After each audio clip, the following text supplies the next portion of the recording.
Attention, you're listening to the Todd Huff Radio Show, America's home for conservative, not bitter talk radio. Be advised that the content of this program has been documented to prevent and even cure liberalism, and listening may cause you to lean to the right.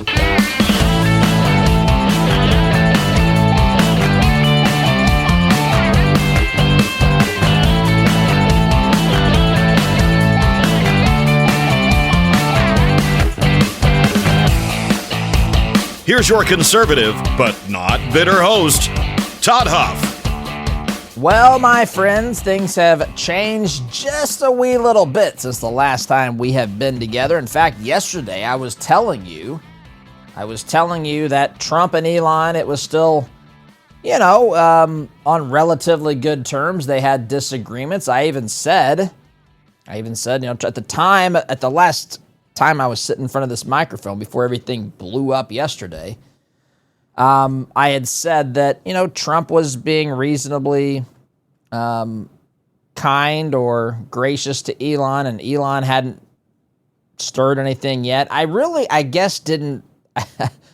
don't know that I saw Elon stirring the pot to the degree that he did, and it has lit a fuse here that has exploded in every conceivable way. There's a lot on display here and a lot to talk about.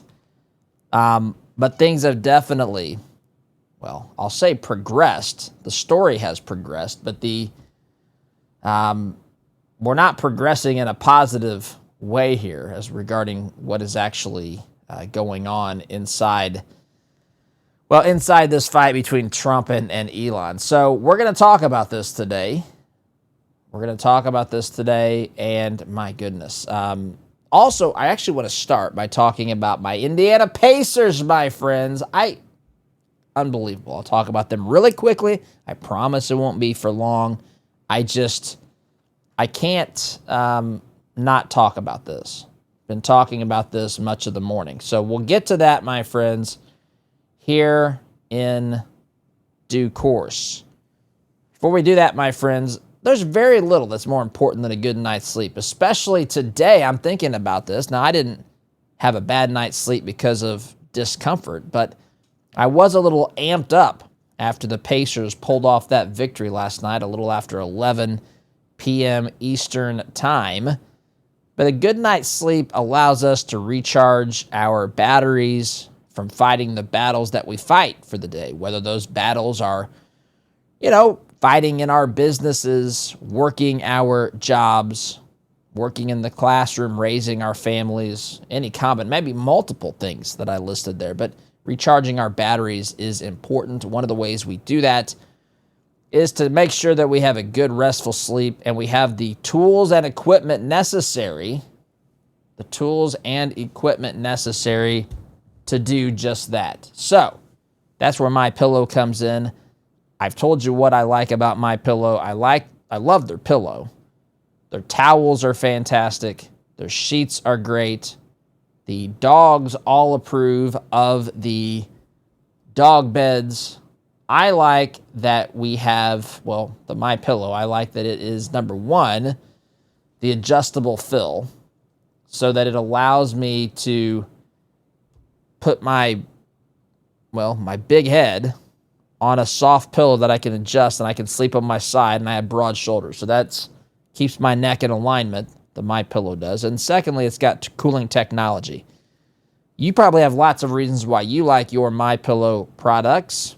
If you don't have a MyPillow product, give it a chance, and I think you'll find plenty that you like about it as well. MyPillow.com is where you can go. Promo code Todd will save you on your purchases there. Again, MyPillow.com, promo code Todd. All right, let's talk Indiana Pacers basketball. I know, you got to bear with me here, my friends. If you're not a basketball fan, I think this transcends basketball, to be quite honest. I think that there's a lot of life lessons here. I think that there are things that we can pull from what happens in these games and apply them to our lives. The Pacers last night, and they won this game, but they looked terrible. Now, I know we're playing an opponent that had one of the best records all time. This is a very good basketball team, the Oklahoma City Thunder. I like the Oklahoma City Thunder. this is a unique position for me to be in because I haven't really much cared for, well, the Knicks. The Knickerbockers are hard for me to like. That's who we play, the Pacers. You'll notice it's we. I'm on the Pacers. That's basically what I'm telling you. But we, the Pacers, beat the Knicks last series. We beat the Cavs the series before that. We beat the Bucks the series before that. And it's hard. I don't like a lot of at least two of those teams. The Cavs were all right to me, but the Knicks were hard to like as a Pacers fan. The Bucks may be the hardest to like as a Pacers fan. Doesn't mean I don't appreciate their talent or whatever. I'm just saying I like the Thunder. They got a lot of good players. They play good basketball. They're good at defense. I know that they created a lot of the havoc the Indiana Pacers faced last night. The Pacers had 20 first half turnovers. 20.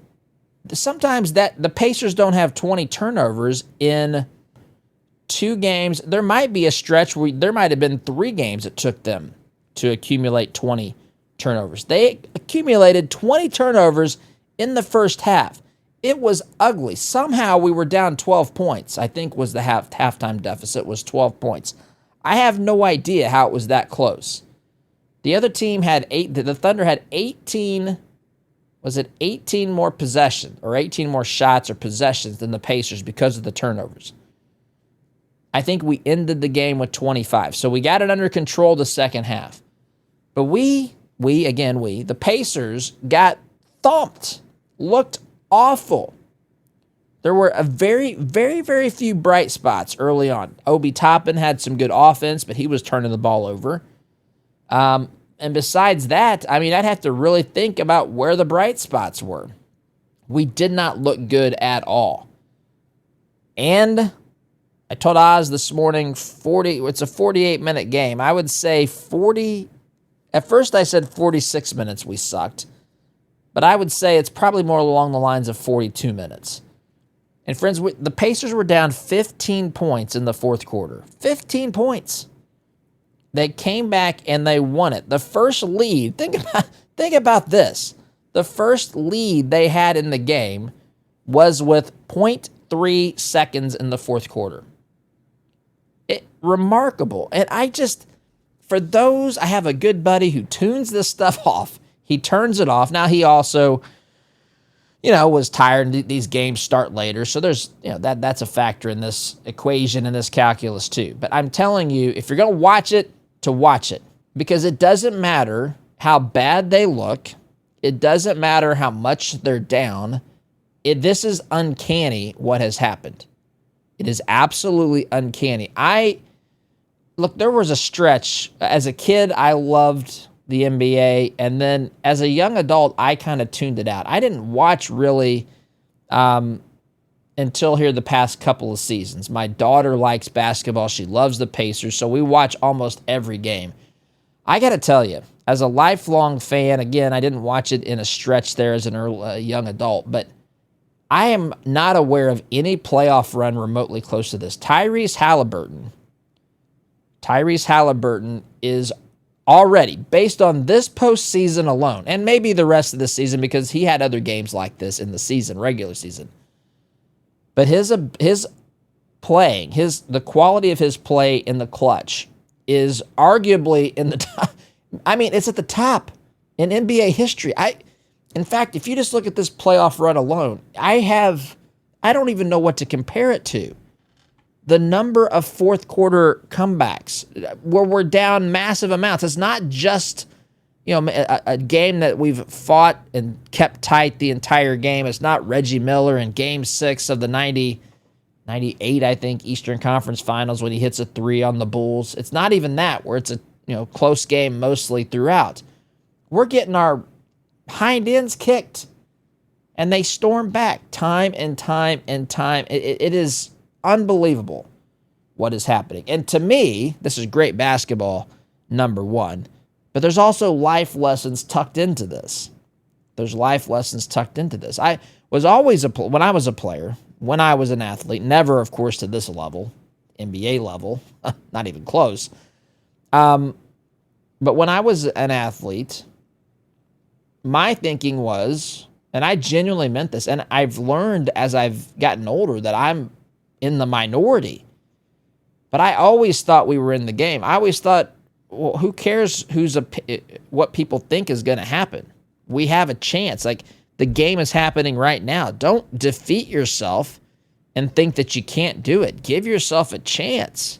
As long as there's time on the clock, there is a chance. My friends, as long as there is air in the lungs, there is a chance. I know some of you are dealing with some heavy stuff, and I know it's just sports. I know it, but listen, it fires me up. Talked to my brother this morning, who's fired up about this as well. He's a lifelong Pacers fan, sports fan, much like me. He's busting. This is how a lot of people feel. But I think part of what fuels our interest in sports is it gives us, how do I want to say it? Everybody knows what it is like to deal with adversity. And, a lot of times we may not defeat the adversity. We may lose to the challenge before us. And so watching this happen, it speaks to our hope of winning. Now, I will tell you, ultimately, as a Christian and a follower of Christ, that's where the true victory lies, my friends. We are victorious. Those of us who know Jesus, we're victorious in that sense. That's already been determined. I also understand in a human sense that this is quite the encouraging situation to be in, and it is remarkable. And I would tell you, I know it's sport, I know it, and I'm not trying to, say that it's a perfect parallel, but it is amazing. It is amazing at what this team has accomplished in situations that they literally, I don't know if you've seen some of the odds. The odds insurmountably stacked against them. Statistically, almost at virtual zero was the probability of some of these victories that they've pulled out. Last night I saw a statistic that said prior to last night,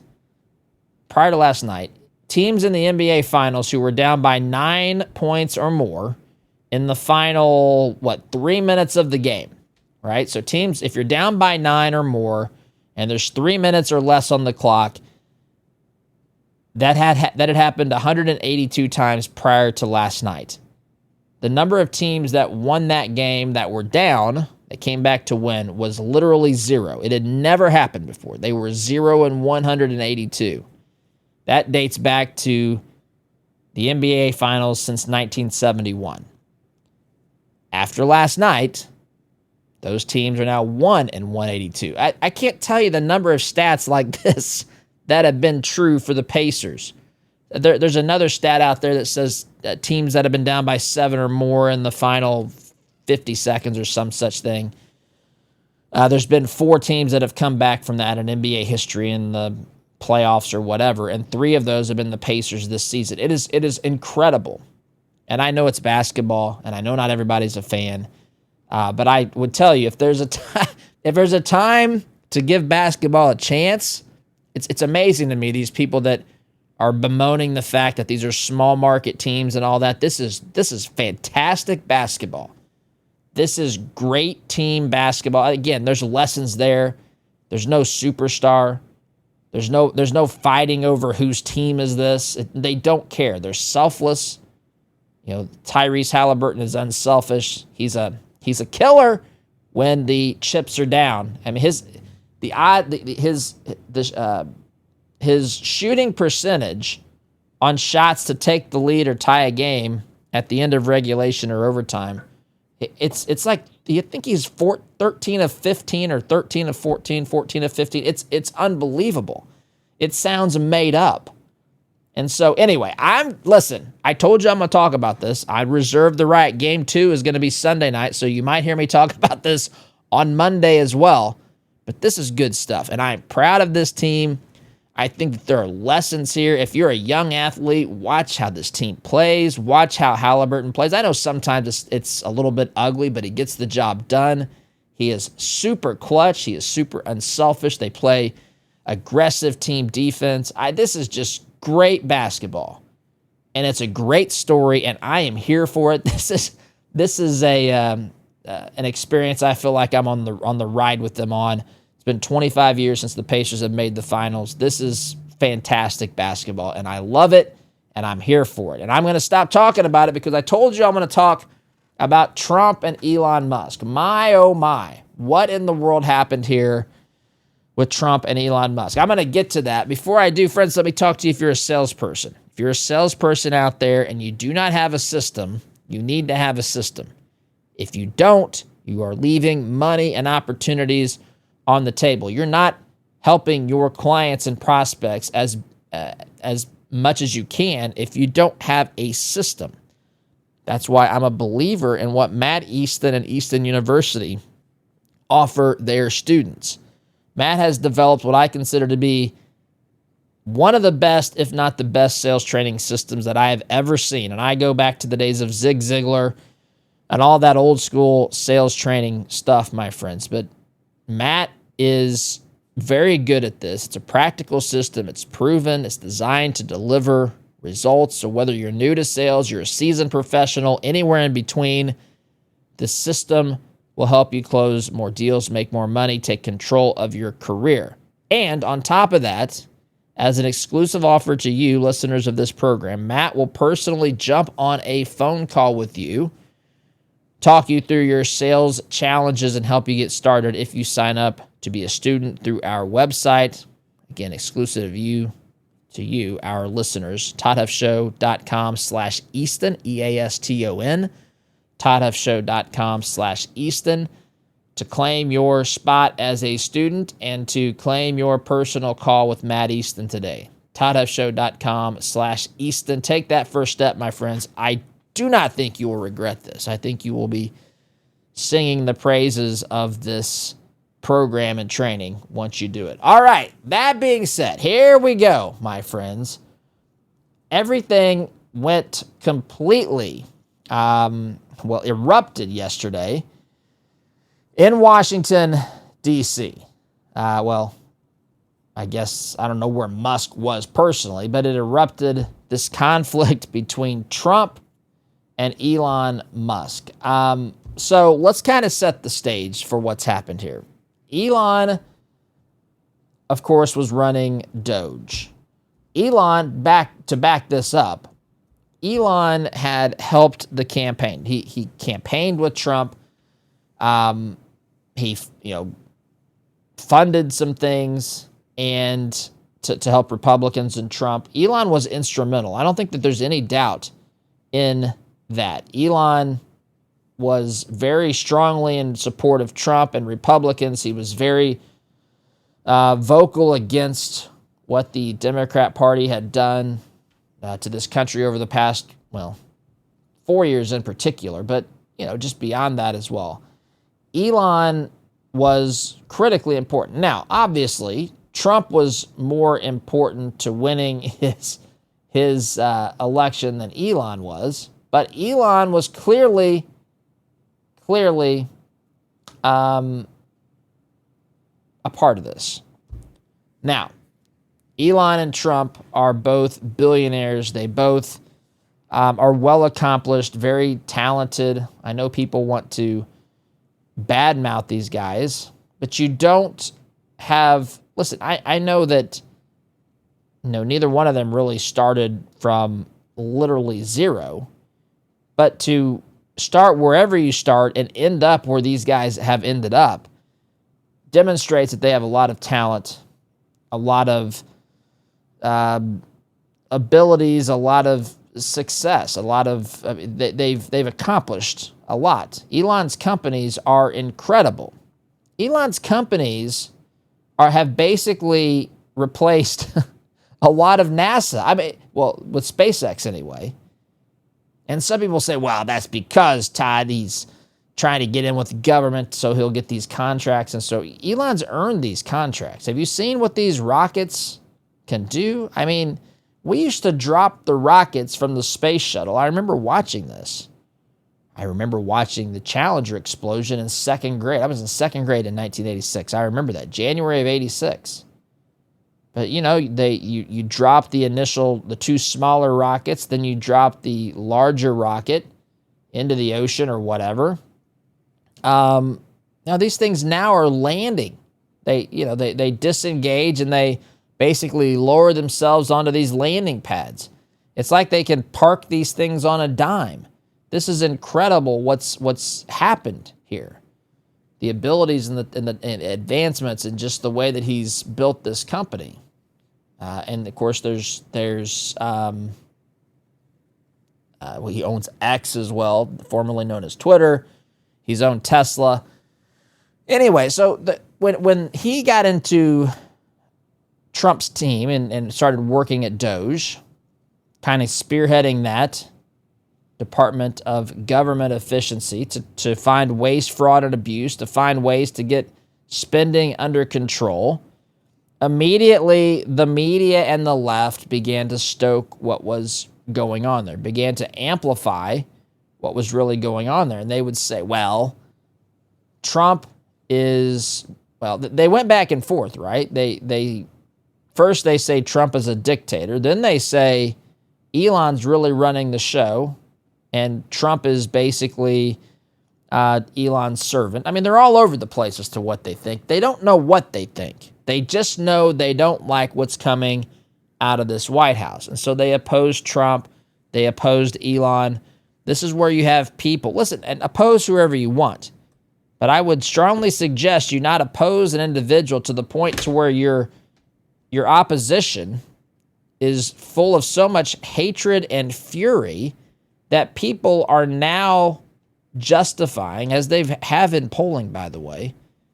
They think that it's at least somewhat understandable why people would want to murder Donald Trump or Elon Musk. That's where they got this. That's the level of hatred and just moral depravity that the left has led people into.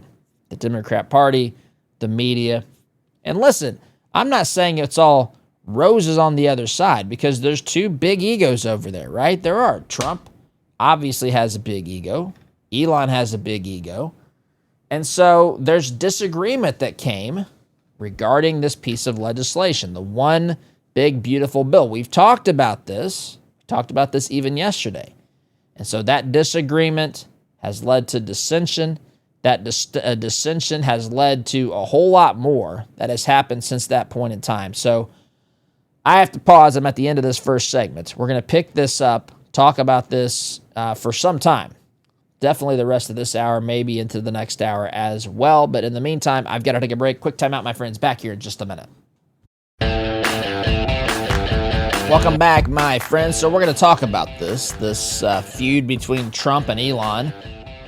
When we left off, we were talking about, just kind of the background here, how Elon had supported Trump. We've got two powerful men, successful men, who teamed up, and Elon, actually both of these guys in some respect. It's just interesting their journeys to the Republican Party, to this place and time. Both of them started to some degree as Democrats or liberals or whatever. And of course, they still have some areas that they probably wouldn't agree with me, which, listen, is fine. Of course, we're right here, but beside the point, they ended up here. And Trump is his own phenomenon. Elon is his own, just a powerhouse as well. Teamed up and did some great things. So Elon was working away, trying to find ways to cut money in federal spending. Elon's a smart guy. Elon understands that we have a spending problem in our government. I went through this yesterday. In fact, I saw a tweet somewhere that echoed largely what I said in the program. I'm not saying that they took it from me. That's not my point, but I'm saying this is what I said effectively yesterday. This is a tweet that Elon had reposted sometime within the past 24 hours, it looks like. This is a tweet that I think would summarize what I said on the show yesterday. Elon's stance is principled.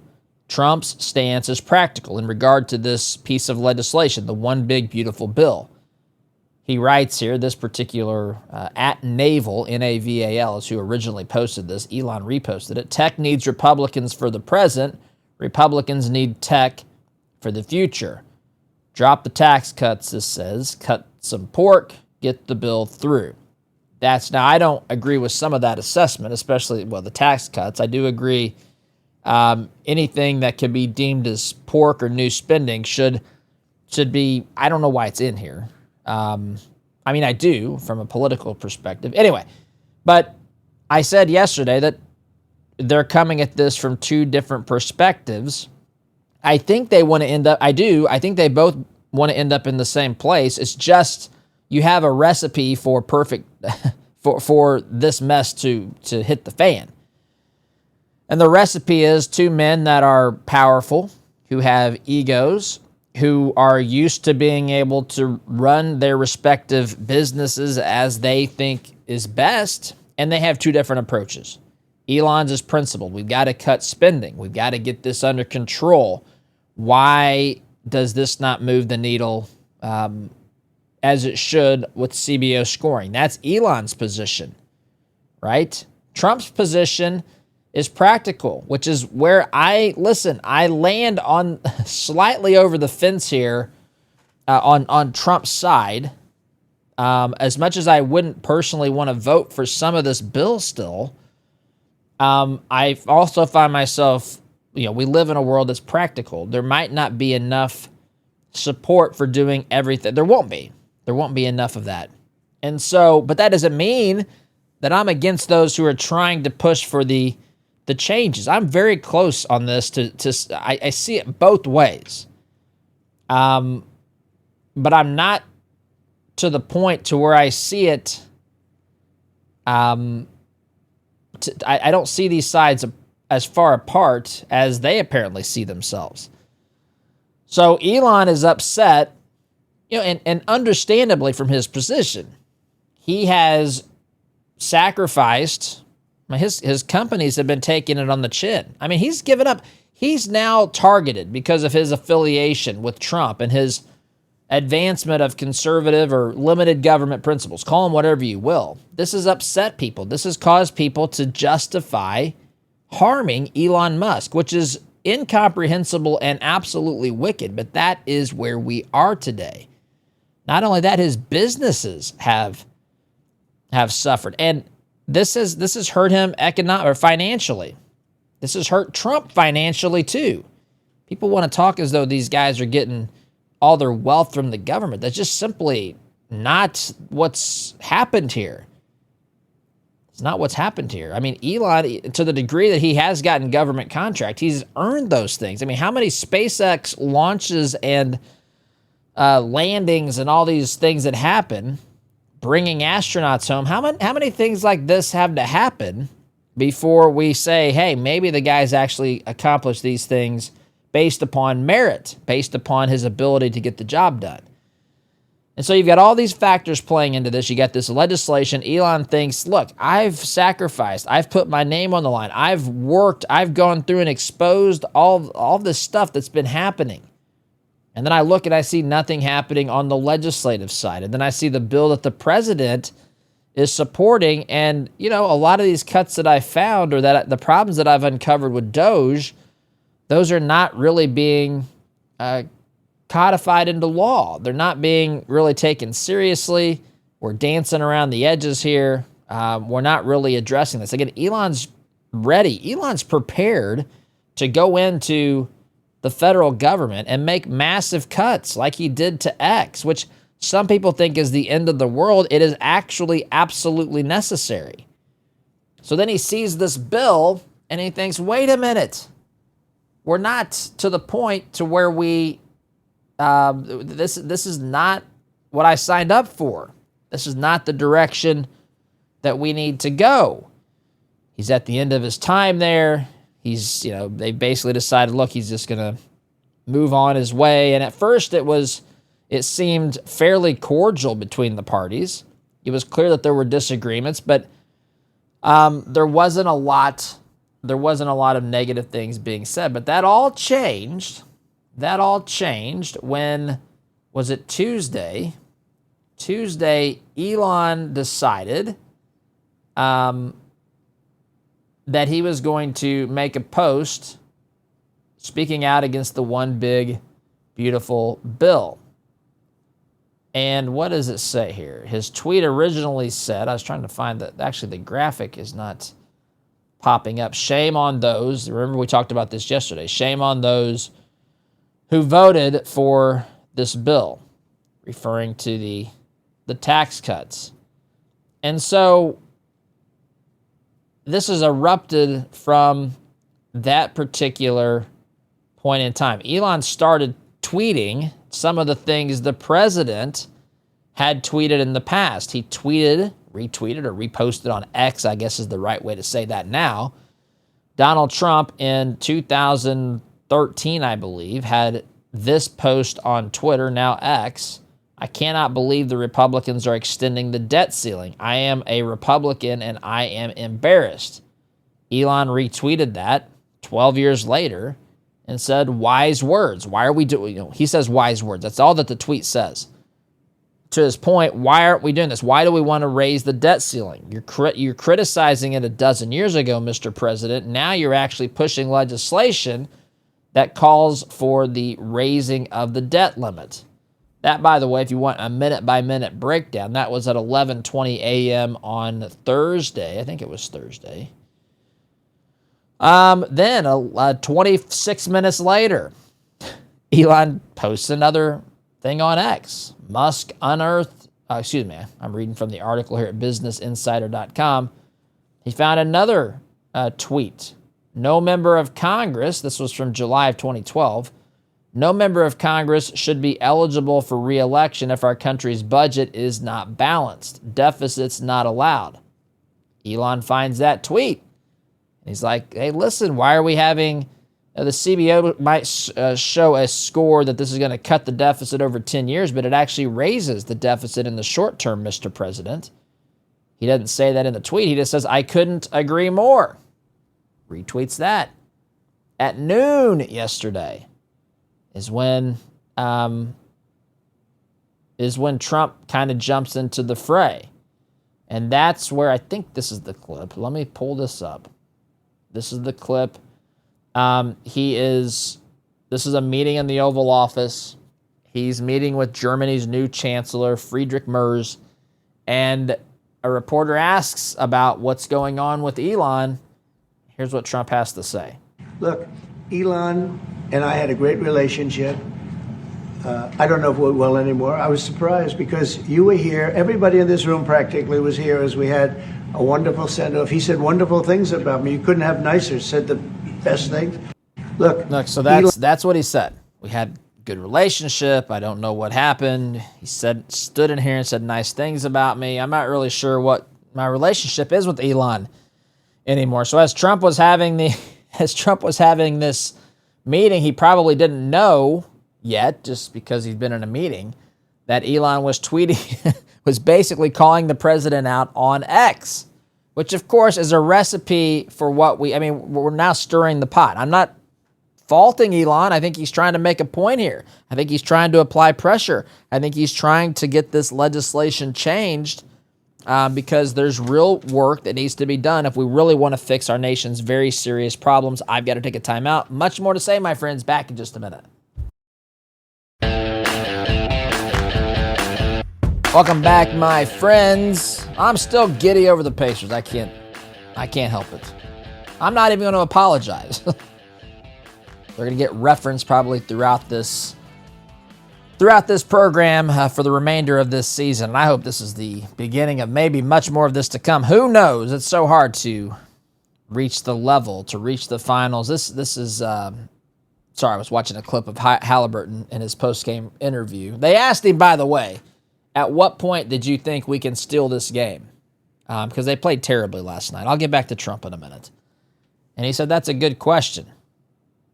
I guess I started thinking about it when I got off the bus, right? When I put on my shoes. He's right. Man, I love this mentality. What do you mean?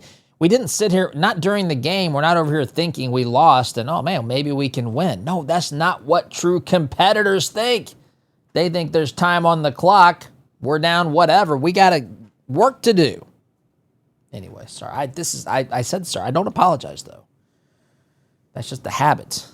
I'm not sorry.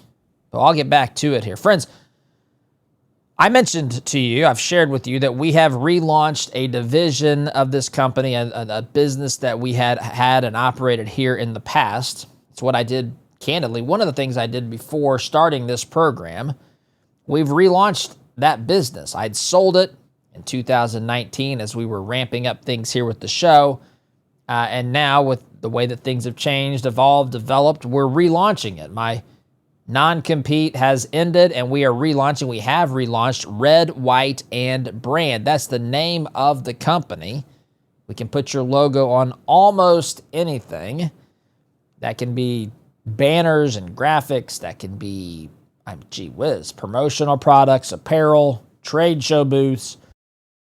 You name it, my friends. redwhiteandbrand.com. That's the website. Promo code Todd will save you 10% there, and you'll get free shipping on orders placed online at the website. redwhiteandbrand.com. Promo code Todd will get you free, 10% off, and you'll get free shipping on website orders. All right, so talking about this feud with Trump and Elon. Trump had made the comment was asked about his relationship. New York Times has written about this. They said this: President Trump began his remarks about Elon when he was asked about this in the Oval Office. He said that he and Mr. Musk had, that's in quotation marks, had a great relationship, speaking in the past tense, and added that he was not sure it would continue. That's the clip that I played earlier. Mr. Trump said that Mr. Musk, the billionaire leader of Tesla and SpaceX, sorry I didn't read that in the villain voice, but that's how they write it, was, quote, upset that the pending legislation would roll back subsidies for electric vehicles. Then he got in a particularly sharp jab, asserting that he would have won the 2024 election without the millions of dollars Mr. Musk spent. So I'm going to play that clip now. So now this is just getting amped up, right? So I'm just going to play this clip. Trump again doing what Trump does. I mean, this part's predictable. Yesterday we hadn't gotten here, and I didn't think Trump was going to go on offense on his own. I didn't really expect Elon to do what Elon has done. Now Trump's not going to sit there. I mean, that's basically where we are. But here's more of Trump's comments about Elon. Why is that? There's a lot of money. There we go. Sorry about that. It was muted when it came through. They're having a hard time. Here we go. Let's try that again. Trump's comments on Elon. And, Elon's upset because we took the EV mandate, and, which was a lot of money for electric vehicles. And, they're having a hard time, the electric vehicles. And they want us to pay billions of dollars in subsidy. And, Elon knew this from the beginning. He knew it for a long time ago. That's been in there. That's been, I would say, JD, that hasn't changed. That's been right from the beginning. We've done a great job. Elon knew that. Elon endorsed me very strongly. He actually went up in campaign for me. I think I would have won. Susie would say I would have won Pennsylvania easily anyway. And, Elon's upset. All right, so this thing's just on a loop. So Trump kind of presses back, and he makes the claim that Elon's upset because they took away the EV electric vehicle mandate from the legislation. Now, what do you think about this? Do you think Trump... It's fascinating for me to watch people's responses to this because it's in particular, one group that's particularly entertaining for me to watch are people on the left because they don't know what to do here. They don't know, do they believe Elon and like what Elon's saying about Trump? Do they think what Elon's saying is not true and, Trump is saying the right things about Elon? I mean, it's everybody's all over the place on this. I don't know what my instincts are that I really don't think that this is accurate. For those of you who think that I always side with Trump, I don't think that. Now, is this Trump's opinion?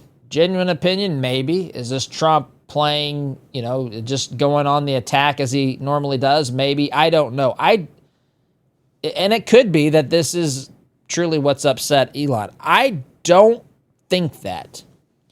I could be wrong about this. I actually think, boy, this is going to be something that a lot of people disagree with, but I